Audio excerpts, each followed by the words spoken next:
Hello and welcome back to Bombchu Gaming News. My name is Chris, and I'll be covering some of the news from this week that we found interesting.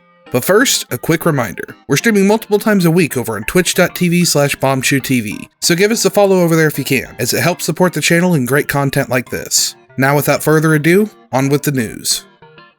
Microsoft's purchase of Zenimax has finally been made official. After first being reported around September of last year, the deal has been finalized in the EU and US, and Zenimax, as well as studios within its umbrella such as Bethesda and Machine Games, have now been purchased by Microsoft and are an official part of Team Xbox. As part of this acquisition being finalized, 20 Bethesda games have been added to the Xbox Game Pass. Titles added include Doom Eternal, Fallout 4 and Fallout 76, Skyrim, Rage 2, and all of the recent Machine Games developed Wolfenstein games. Now many are wondering what this means for the future of Bethesda games, especially when it comes to console exclusivity. Well, as it was previously reported, unreleased titles with previous exclusivity deals such as Deathloop and Ghostwire Tokyo will remain as timed PS5 exclusives. However, when it comes to future games from the studio, it seems we can expect at least some of them to be exclusive to the Xbox and PC. Head of Xbox Phil Spencer stated, quote, "With the addition of the Bethesda creative teams, gamers should know that Xbox consoles, PC, and Game Pass will be the best place to experience new Bethesda games, including some new titles in the future that will be exclusive to the Xbox and PC players."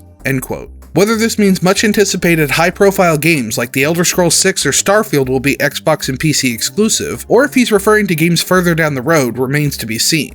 Given how much Microsoft paid for the studio, as this does even more to cement Xbox Game Pass as one of the best bang-for-your-buck services that gamers can pay for. Crystal Dynamics is making some changes to their Avengers game, but they're leaving most players scratching their heads as to why. In preparation for the release of DLC character Hawkeye, Crystal Dynamics announced that they would be making changes to the rate of XP gained in the later portion of the game, making the endgame grind to max level longer by around 5 hours or so.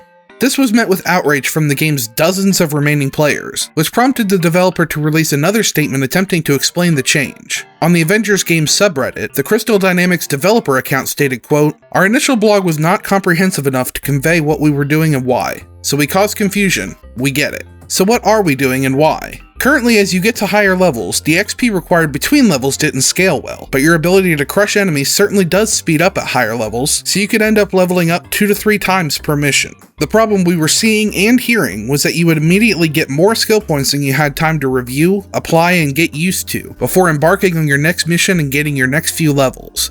End quote.